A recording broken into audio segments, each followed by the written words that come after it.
그렇다면 사형식 구문독해와 이 구문독해하고 나 사명식으로 고치는 과정까지 같이 우리가 적용해 보도록 할게요. worry, 주어, often, 괄호칩니다. gives, 동사. 그러면 걱정은 준대요. a small thing, 작은 것에게 a big shadow, 큰 그림자를 준다. 그래서 이거를 조금 의역을 하자면요. 너무 많이 걱정을 하다 보면 이게 사소한 것일지라도 이게 엄청 커진다라는 의미가 형성이 되겠죠. 그래서 worry often gives a small thing a big shadow. 이렇게 걱정은 흔히 작은 것에 큰 그림자를 준다라고 해석하면 되겠는데 이제 이 사형식 문장을 사명식으로 고쳐봐야 되겠어요. 주어 동사는 그대로 유지합니다. 그 다음에 직접 목적어 자리에 있던 a big shadow는 을를로 해석되기 때문에 이렇게 목적어 자리에 오게 하면 되겠죠? 그 다음에 a small thing이라고 하는 뭐뭐에게로 해석되었던 간접 목적어 자리는 뒤로 오는데 얘 혼자 오면 안 돼요. 얘는 항상 짝꿍인 전치사랑 같이 와야 되는데 이 전치사는 to, give, 누구에게 주다라고 해석이 되잖아요. 그래서 worry often gives a big shadow to a small thing 이라고 해석을 할 수 있겠습니다. 자, 그러면 이제 조금 더 감이 생기죠? 사형식에서 사명식으로 변환하는 거 어렵지 않고요. 다음 2번입니다. Nobody, 주어, can bring은요, 가져다 주다 혹은 가져오다라는 의미예요. 그러면 뒤에 누구에게라고 하는 유가 존재한다라고 하는 걸 알 수 있겠고 peace라고 하는 평화, 직접 목적어, 을를로 해석되는 거 이렇게 표시할 수 있고요. But yourself, 그러나 너 외에는 이렇게 해석되는 부분이에요. 그래서 너 외에는으로 해석을 할게요. Nobody can bring, 너 자신 외에는 no 때문에 없다로 이렇게 마무리를 할 거예요. 그러면 아무도 너에게 평화를 가져다 주지 않는다.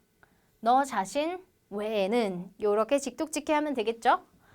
그러면 이제 우리가 주어 동사는 그대로 유지를 하고 이 사형식 문장을 사명식으로 고칠 때 peace를 목적어 자리에 아무도 평화를 가져다 올 수 없어. 그 다음에 to you, 너에게 but yourself, 너 외에는 이렇게 해석할 수 있겠죠? 3번에서부터 5번까지도 우리가 변환도 해보고 직독직해도 해볼게요.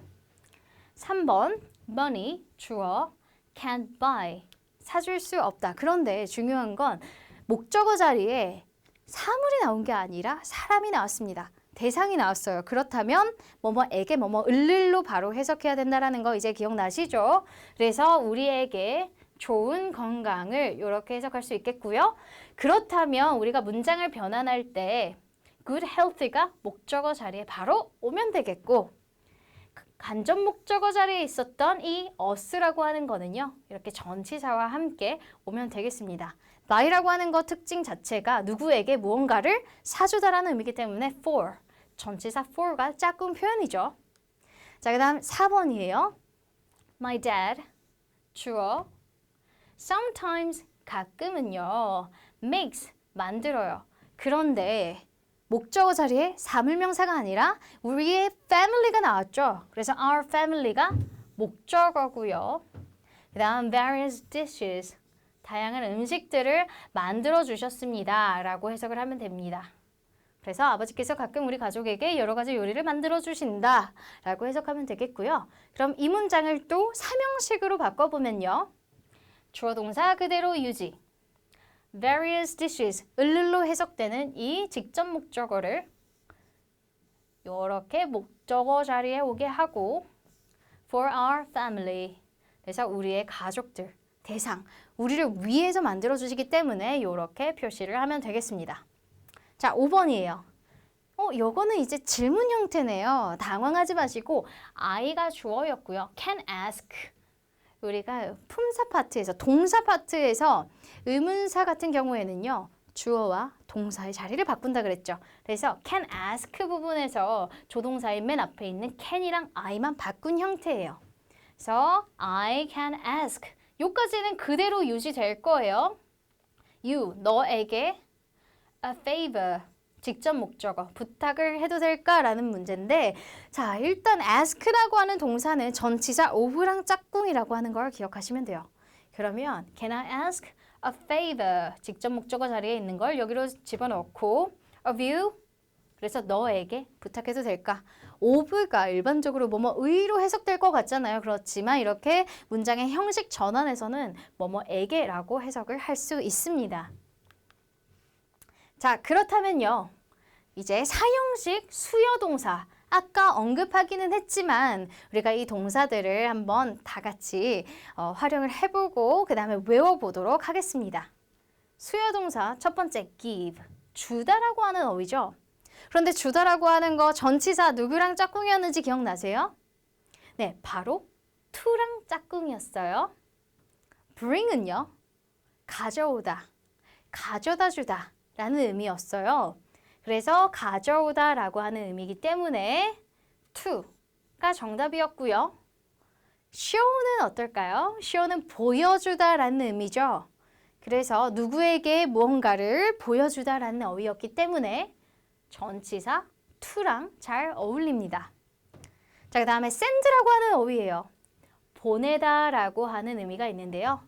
누군가에게 무언가를 보내다 라고 해석할 수 있습니다. 그래서 이 또한 전치사 to랑 짝꿍이었고요.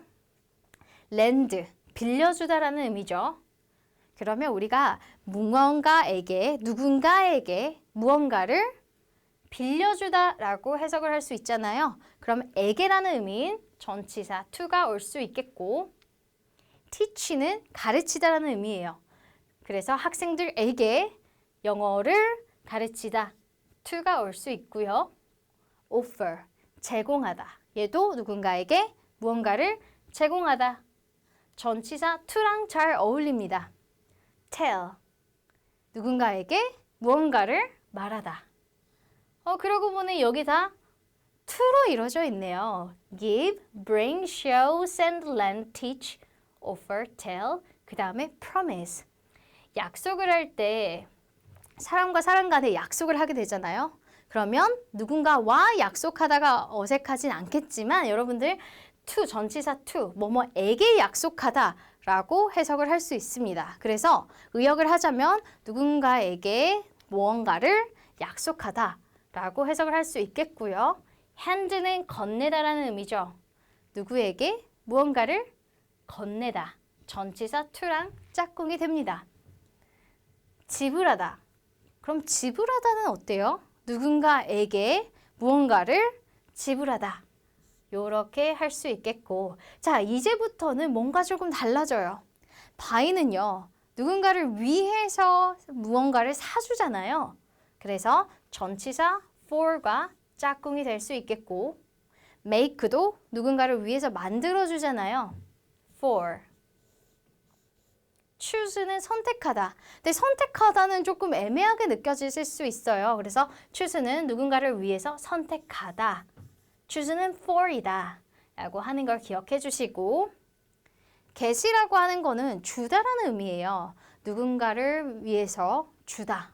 라고 해석을 한다면 for이 정답이 되겠고요. cook, 요리하다. 어머니께서 우리를 위해서 저녁을 요리하셨다. 누구를 위해서. 그래서 for, 찾다도 누군가를 위해서 찾다 for. 여기까지 이제 for이라고 이제 해석을 하게 되겠고 ask, inquire, beg는요. 전치사 of랑 짝꿍이었던 세트였죠.